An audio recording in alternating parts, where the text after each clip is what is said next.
اعوذ باللہ من الشیطان الرجیم بسم اللہ الرحمن الرحیم۔ علم منطق میں ہماری گفتگو چل رہی تھی اور ہم نے تقسیم کی تھی کس کی؟ کلی منطقی، طبیعی اور عقلی کی، اور ہم نے تقریباً تینوں کو پڑھ لیا تھا کہ کلی منطقی کیا ہے، کلی طبیعی کیا ہے اور کلی عقلی کیا ہے۔ ہم نے کہا تھا کہ ایک موصوف ہوتا ہے، ایک وصف ہوتا ہے۔ جب صرف اور صرف کس کو دیکھا جائے،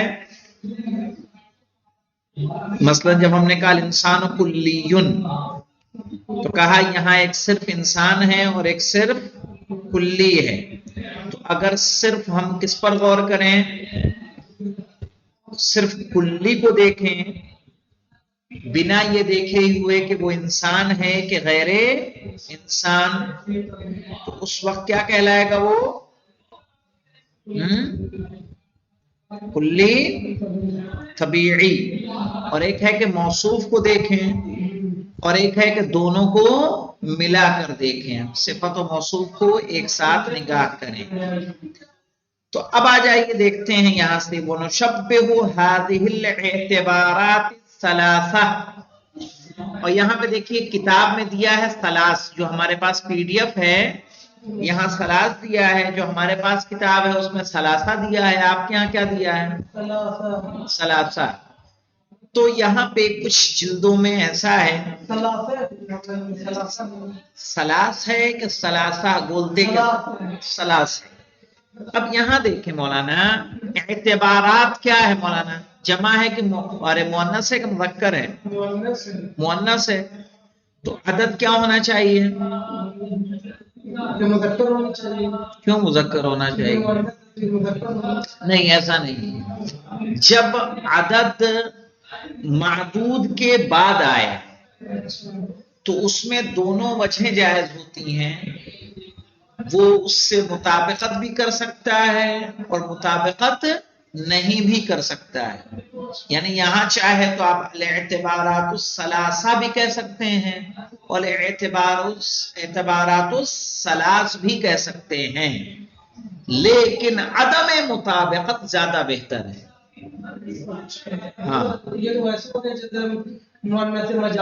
ہاں بالکل اسی طرح سے مذکر لے کے آئیے، لیکن مؤنث لانا بہتر ہے۔ تو یہاں پہ کیا کرنا؟ مذکر لانا، مذکر نہیں بلکہ عدم مطابقت، ادھر مذکر ہے تو ادھر مؤنث لائیں، صحیح، وہ زیادہ افضل ہے۔ سمجھ میں آ گیا؟ تو اگر ثلاثہ بھی کوئی کہے گا تو غلط نہیں ہے۔ وَنُشَبِّهُ هَذِهِ الْاعْتِبَارَاتِ الثَّلَاثِ لِأَجْلِ تَوْضِيحِهَا بِمَا إِذَا قِيلَ، تاکہ وہ واضح ہو جائے۔ جیسے اگر کہا جائے السطح فوق، صحیح، سطح کس کو بولتے ہیں؟ چھت کو، چھت اوپر ہے، السطح فوق، چھت اوپر ہے۔ فَإِذَا لَاحَظْتَ ذَاتَ السَّطْحِ، تو اگر آپ صرف اور صرف دیکھیں گے کس کو؟ چھت کو، بِمَا يَشْتَمِلُ عَلَيْهِ مِنْ آجِرٍ وَخَشْبٍ، کہ جس میں اینٹ اور لکڑی شامل ہوتی ہے، وَنَحْوِهِمَا، جیسی کوئی دوسری چیز، وَقَصَرْتَ النَّظَرَ عَلَى ذَلِكَ، اور آپ نے اپنی نگاہ کو صرف اور صرف اس چھت تک محدود کر لیا، صحیح ہے، جس چھت میں کیا ہے؟ لکڑی اور اینٹیں ملی ہوئی ہیں، غیر ملتفت الی انہ فوق او تحت، بنا یہ نگاہ میں لائے ہوئے، بنا یہ غور کیے ہوئے کہ وہ اوپر ہے یا نیچے، فَهُوَ شَبِيهٌ بِالْكُلِّ الطَّبِيعِي، تو یہ کس کے مشابہ ہو جائے گا؟ کلی طبیعی کے۔ جب ہم نے جملہ کہا السطح فوق، چھت اوپر ہے، تو آپ نے صرف اور صرف چھت کو دیکھا ہے، یہ نہیں دیکھا کہ وہ اوپر ہے کہ نیچے، چھت کو دیکھا کہ ارے چھت اس کے تو نیچے ہے نا، جو اس کے اوپر ہے چھت ہمارے لیے چھت ہے، اس کے لیے کیا ہو جائے گا؟ نیچے۔ لیکن ہم صرف اور صرف چھت کو دیکھ رہے ہیں، اوپر نیچے کو اپنے ذہن میں نہیں لا رہے ہیں، تو وہ کیا ہو جائے گی؟ کلی طبیعی۔ اس کے بعد کہہ رہے ہیں وَإِذَا لَاحَظْتَ مَفْهُومَ الْفَوْقِ، اور جب آپ مفہوم فوق کو ملاحظہ کریں گے، وَحْدَهُ، تنہا، مجرداً عن شیء هو فوق، بنا کسی چیز کو ذہن میں لائے ہوئے جو کیا ہو، اوپر ہو، یعنی چھت نہیں لانا ہے ذہن میں، صرف اوپر اور نیچے کو ذہن میں لانا ہے، کیا چیز اوپر کیا چیز نیچے نہیں لانا ہے۔ فَهُوَ شَبِيهٌ بِالْكُلِّ الْمَنْطِقِ، تو یہ کس کے مشابہ ہو جائے گا؟ کلی منطقی کے۔ وَإِذَا لَاحَظْتَ ذَاتَ السَّطْحِ بِوَصْفِ أَنَّهُ فَوْقَ، اور جب آپ سطح کو دیکھیں، چھت کو دیکھیں گے اس حیثیت سے کہ وہ کیا ہے، اوپر ہے، فَهُوَ شَبِيهٌ بِالْكُلِّ الْعَقْلِ، تو یہ شبیہ ہو جائے گا کس کے؟ کلی عقلی کے شبیہ ہو جائے گا۔ وَاعْلَمْ أَنَّ جَمِيعَ الْكُلِّيَاتِ الْخَمْسَةِ وَأَقْسَامُهَا، اور جان لیں کہ تمام کلیات، پانچوں کلی اور ان کی قسمیں، بل الجزئی ایضاً، بلکہ جزئی بھی مولانا، سمجھ میں آیا؟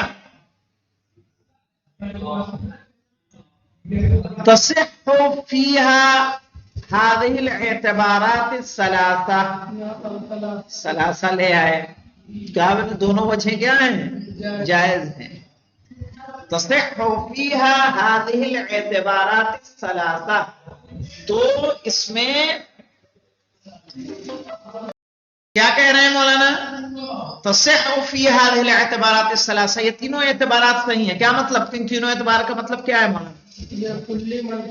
کلی منطقی، کلی طبیعی اور کلی عقلی۔ مثال کے طور میں یہاں تک کہ انہوں نے جزئی کے لیے بھی کہہ دیا۔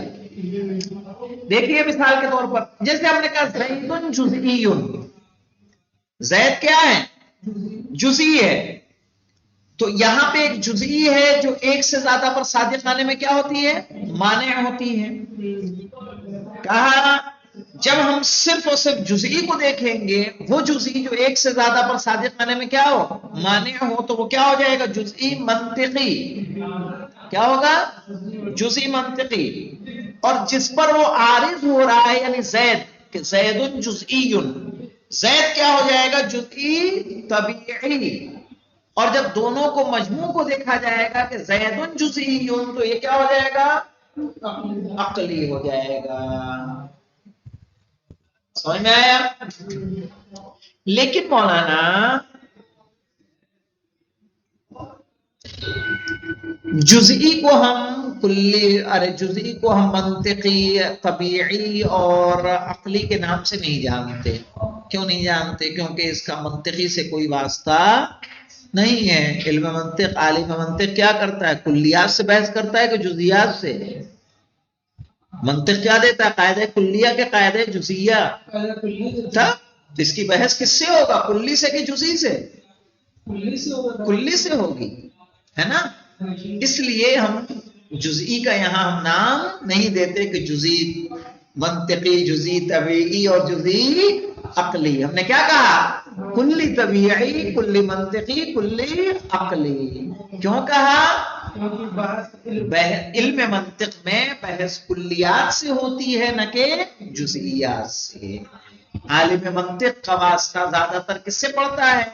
قاعدہ کلیہ سے پڑتا ہے نا؟ جب ہم دلیل دیتے ہیں، برہان دیتے ہیں، تو ہم کیا لیتے ہیں؟ قاعدہ کلیہ لیتے ہیں۔ منطق ہمیں کیا دے گا؟ قاعدہ کلیہ دے گا۔ صحیح ہے؟ اب یہاں پہ دیکھیں فَيُقَالُ عَلَى قِيَاسِ مَا تَقَدَّمَ، تو کہا جائے گا اسی قیاس پر جو گزر گیا کہ نوع طبیعی و منطقی و عقلی، یعنی نوع، ہم نے کہا نا کلیات خمسہ سب کے لیے آپ کہہ سکتے ہیں، تو نوع کلی ہے کہ نہیں ہے؟ تو نوع طبیعی بھی ہوگی، منطقی بھی ہوگی اور عقلی بھی ہوگی۔ جنس کیا ہوگی؟ طبیعی، منطقی اور عقلی۔ الی آخرہا، الی آخرہا مطلب کیا ہے؟ یعنی فصل بھی کیا ہوگی؟ طبیعی، منطقی اور عقلی ہوگی۔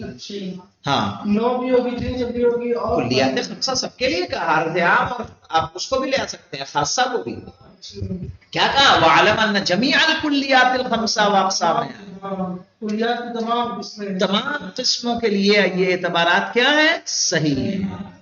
فالنوع الطبیعی مثل انسان بما ہوا انسان، تو نوع طبیعی کیا ہے؟ انسان بحیثیت انسان. والنوع المنطقی ہوا مفہوم تمام الحقیقت المشترکہ بین الجزئیات المتکثرۃ فی جوابی ما ہوا.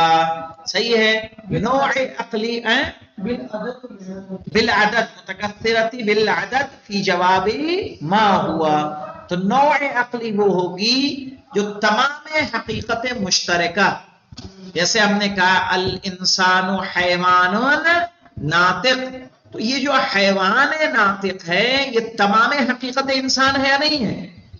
اور تمام حقیقت انسان مشترک ہے تمام جزئیات میں.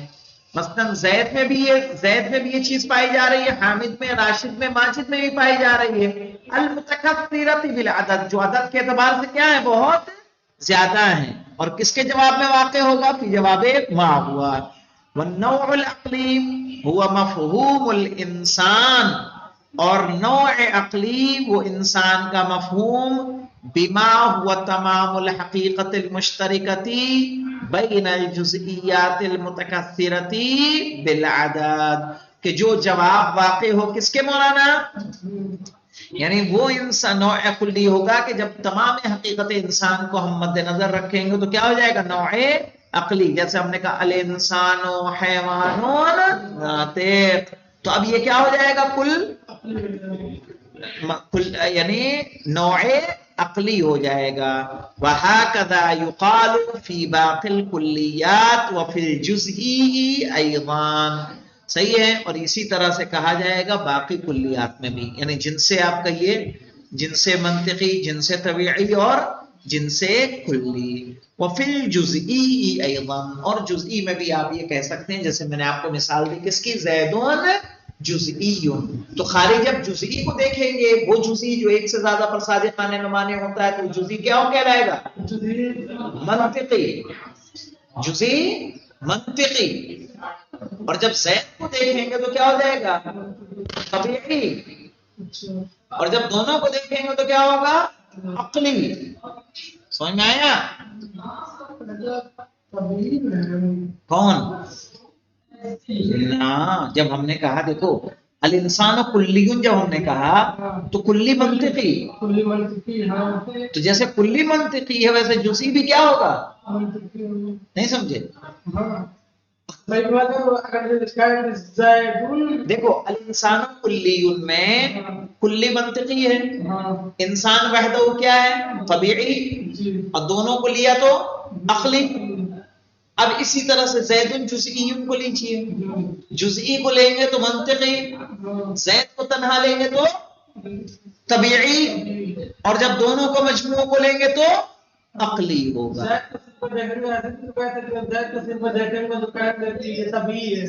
ہاں منطقی ہے، عقلی ہے. صحیح ہے نا؟ بس یہاں کہیں گے جزئی طبیعی، جزئی منطقی، جزئی عقلی. اور جب نو رہے گا جیسے الانسان نوع، تو انسان کیا ہے؟ کلی ہے کہ جزئی؟ کلی. ہاں کلی ہے. کلی کیوں ہے بھائی؟ ہم بھی انسان ہیں، آپ بھی انسان ہیں، ہے نا؟ پوری دنیا کیا ہے؟ انسان ہے. تو کلی ہے. الانسان کلی. تو کلی کہلائے گا کیا؟ تنہا کلی کو دیکھیں گے جو ایک سے زیادہ پر صادقانے میں مانے نہیں ہوتا، تو وہ کیا کہلائے گا؟ کلی منطقی. اور انسان کو تنہا دیکھیں گے تو وہ کلی کیا ہوگا؟ طبیعی. اور جب دونوں کے مجموعے کو لیں گے تو وہ کلی عقلی ہوگا. الحمدللہ رب العالمین. اور اس کے بعد اس کی تمرینات ہیں، اور تمرینات کے بعد ہماری کون سی بحث شروع ہو رہی ہے؟ الباب الثالث المعرف وتلحق به القسمہ. صحیح ہے. چونکہ قسمت کے ذریعے بھی کیا ہوتی ہے مولانا؟ تعریف ہوتی ہے. معلوم ہے کہ نہیں معلوم ہے؟ تقسیم کے ذریعے تعریف ہوتی ہے نہیں ہوتی؟ بھائی ہم نے کہا کلمۃ ثلاثۃ انواع اسم و فعل و امر، تو کلمہ کی تعریف ہو گئی کہ نہیں ہو گئی؟ تو تقسیم کے ذریعے بھی کیا ہوتی ہے؟ تعریف ہوتی ہے. تو معرف کے ساتھ انہوں نے کس کو ملا دیا ہے؟ تقسیم کو ملا دیا ہے، قسمہ کو ملا دیا ہے، کیونکہ وہ اس کے بھی ذریعے بھی کیا کی جاتی ہے؟ تعریف کی جاتی ہے. وہ تعریف کس میں چلی جاتی ہے؟ رسم میں چلی جاتی ہے. رسم تام رسم ناقص میں پڑھی ہے کہ نہیں؟ التعریف بالقسمہ، التعریف بالتشبیہ ہے، التعریف بالقسمہ ہے. الحمدللہ رب العالمین.